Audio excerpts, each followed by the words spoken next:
Asham harkaboon assalaamu alaykum warahmatullahi wabarakaatu. Ilmaan Oromoo kan addunyaa maratti argamtan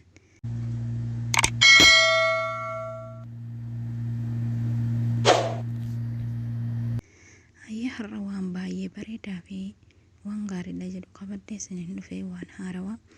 Innis keekii gaawwaa arabii jalatti akkaataa inni itti dalagamu akkasumallee wantoota isa barbaachisan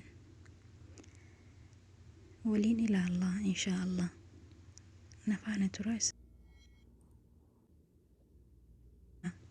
akkuma argaa jirtan zabaadii, kompiitara, daqiiqa akkasumallee filiniyaa kanneen eega qopheeffannee anqulaalee habbaa sadii akkuma argaa jirtan kana anqulaalee habbaa sadii sirriitti akkuma argaa jirtanii waliin geenna sirriitti obboleeyyantiya. Eega anqulaalee waliin geenne filiniyaatti goona. Filiniyaan akka anqulaaliin foolii hin dhoofne fi isa nuusa malaagaa hayo obboleeyyantii filiniyaa nuusa malaagaa kinoo kanatti itti daanga kanatti dabalanna. Eegana zabaadii ulbaa zabaadii tokko qaamila isaa itti goona jechuudha. Homaa osoo irraa hin hambifne harka tokkoon viidiyoo waraabaa jira waan ta'eef dhiifama guddaa isiniin jedha. Eega zabaadii itti goone kobbii zabaadii kana tokko zayitii tokko osoo hin taane olillee hin guunnu gimmaashuma isaatti yookaan xiqqoo gimmaasharra ol dabarsine yoo goones bareeda ta'a. Zayitii baay'atuun qabu jechuudha baay'ee. Sukkaara finjaana gaawwaa lama isaa lama itti godhee jira. Amma sirriitti waliin gaha.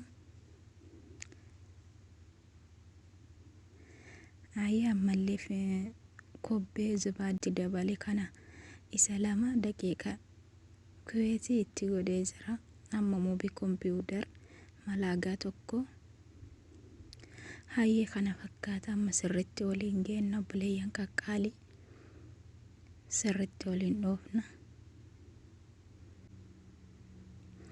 Sirriitti ol ga'uu qaba jechuudha. Yeroo muraasa fudhate waliin geenne sirriitti jennu isin jalaa yabbate bishaan xiqqoo irra buufachuu dandeessu. Yoo inni bareeda bifa kanaan ta'e immoo rakkoon qabu laazimaa miti jechuudha. Chokolaata amma mukallaxa hambifannee achi booda chokolaata malaagaa tokko yookaan nuusa malaagaa itti dabalanna. Chokolaata kana mukallaxa dura kallanne kana egaa hambisne nuusa malaagaa chokolaata itti daballee amma immoo chokolaataa fi mukallaxa kana waliin kallanna jechuudha.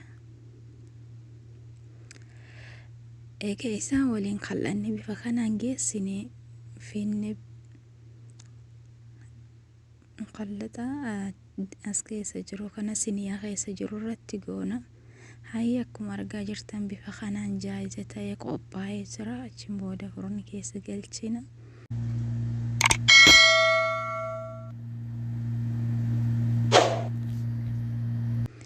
Obboleeyyantii karaa baay'ee salphaa fi laafaa ta'een keekii bareedaa fi miidhagaa akkasumallee baay'ee kan mi'aawu dhugaa isiniin jedha. Xaaman isallee baay'ee mi'aawaa baay'ee bareedaa shakliin isallee kana fakkaata. Akkuma argitan kana dalagaa itti fayyadamaa isiniin jedha.